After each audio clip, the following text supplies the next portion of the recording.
I'm sorry about my delay in posting the last couple of days. I was working and dealing with a couple other problems.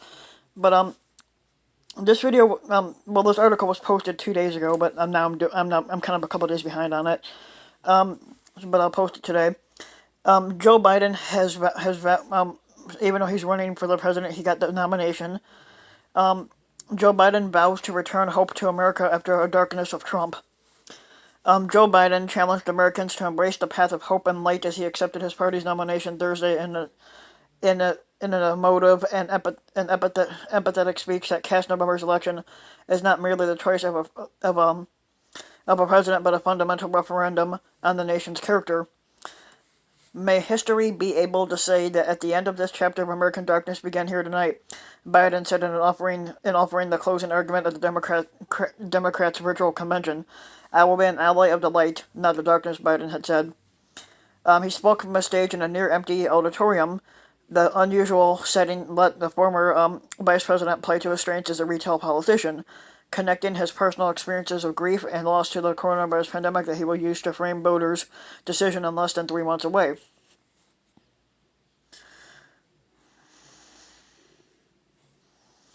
He sharply condemned the fake President Donald Trump while never actually mentioning him by name, and offered his vision to confront the health and economic devastation that has been wrecked by the virus, as well as the perfect storm of racial unrest and climate change. As Biden spoke, the camera pulled in tight to capture his passion at key moments, giving the speech an intimacy and directness instead of the usual pageantry and the spectacle of a crowded convention hall.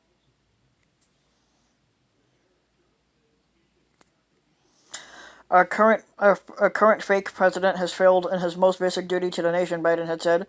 He has failed to protect us. He has failed to protect America and the fellow Americans. That this is an unforgivable act. Biden says, if he was president, he says, I will make you a promise. I will protect everyone.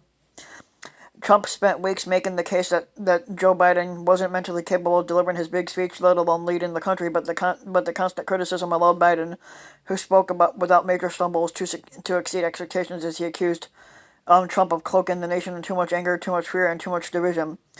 The fake Vice President Mike Pence, in a rebuttal to Biden's speech, said Friday morning that Biden was silent on key issues like China, and that Republicans plan to draw a stark contrast next week between their plan, while painting Biden as beholden to his party's flank. Joe Biden has been in Washington for 47 years, and the speech that he gave last night was more of the same talk, Pence told Bo. Joe Biden and the Democratic Party have been overtaken by the left, and look, we'll talk about that. Still unclear is how much momentum the Democrats' unconventional convention will provide. Biden, as he heads into the final months of the campaign, his address culminated a 4-day show of unity, with every minute of the nightly coverage fully scripted and embedded to stick to Biden's message. Even Senator Bernie Sanders, Biden's vanquished primary rival and progressive leader, returned on video Thursday to remind all Democrats, moderate, conservative, or progressive, to vote for Biden and oust Trump. A back-end Sanders never gave so fully to 2016 nominee Hillary Clinton. The media outlets dramatically scaled back their coverage, and elected officials didn't congregate in Milwaukee or Wilmington, Delaware, where Biden spoke. That served to keep the usual party squabbles from playing out in wall-to-wall coverage or sideline interviews with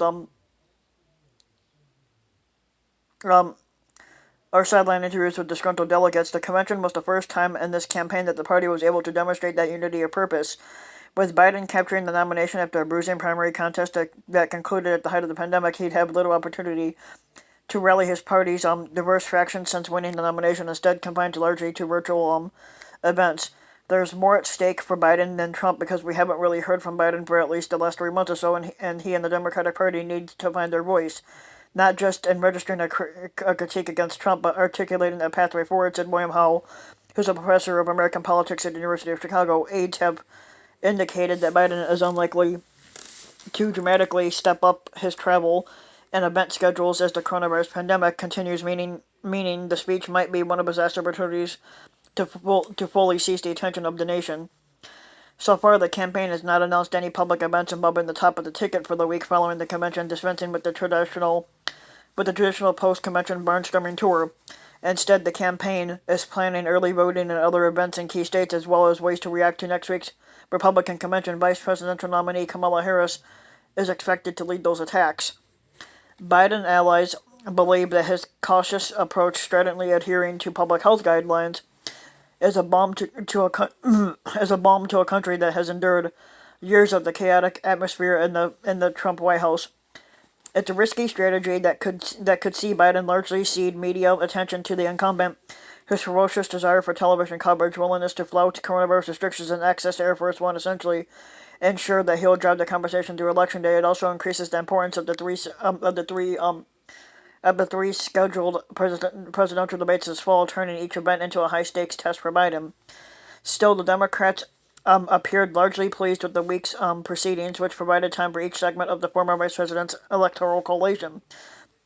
Biden devoted significant parts of his speech to addressing the concerns of his party's flank, pledging to be a president for the young Americans, or speaking to the inequity and injustice that has grown up in America. Biden said economic injustice, racial injustice, and environmental injustice. The first time Biden emerged from self-quarantine after the first time that Biden emerged from self-quarantine after the virus hit was to go to downtown Wilmington to meet with peaceful protesters following the death of George Floyd at the hands of Minneapolis police. On Thursday, he painted his campaign as one for the communities who have known the injustice of the knee and the neck. History has thrust one more urgent task on us, and we will be the generation that finally wipes the stain of racism from our national character. And I believe that we'll be up to it, and I believe that we're ready. Biden said.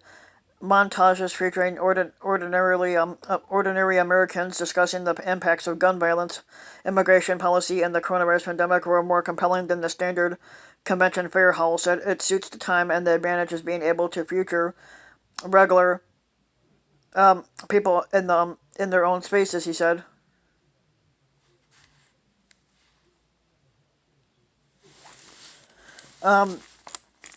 The Republicans, including former Secretary of State Colin Powell, former Ohio Governor John Kasich, and Cindy McCain, the widow of the 2008 Republican nominee John McCain, were also given time to extol Biden's decency. Like other speakers, former New York Mayor Michael Bloomberg, who challenged Biden for the nomination, focused his critique of Trump on performance and not personal behavior. Bloomberg said that I'm not asking you to vote against Donald Trump because he's a bad guy. He's like, I'm urging you to vote against him because he's done a horrible job as a fake president.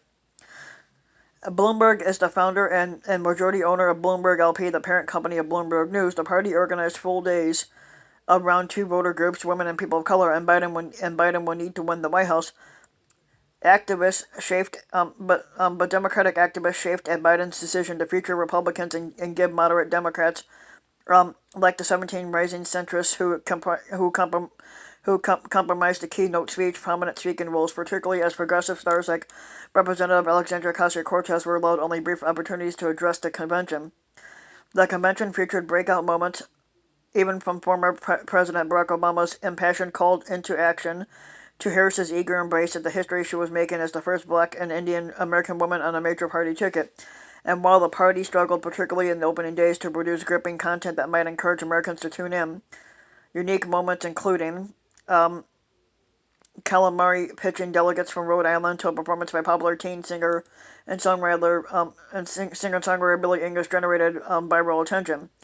Still, television ratings for the convention were down more than 25% over the first three nights compared to 2016, when about 25 million viewers turned in. This year, Democrats averaged an audience of just around 20.6 million for the first three nights, though millions of additional viewers turned in to internal broadcasts for the proceedings. Even Obama conceded that it was impossible that the convention was unlikely to change many votes. I know that in times as polarized as these, most of you have already made up your mind. He said that polls bear that out and show Biden with about a 7 percentage point lead over Trump that hasn't wavered much in months. But on Thursday night, Biden had argued that Americans know in our bones that the election was more consequential than most. So Biden said in his rising voice, the question for us is simple: are we ready? And I believe that we are. Yep.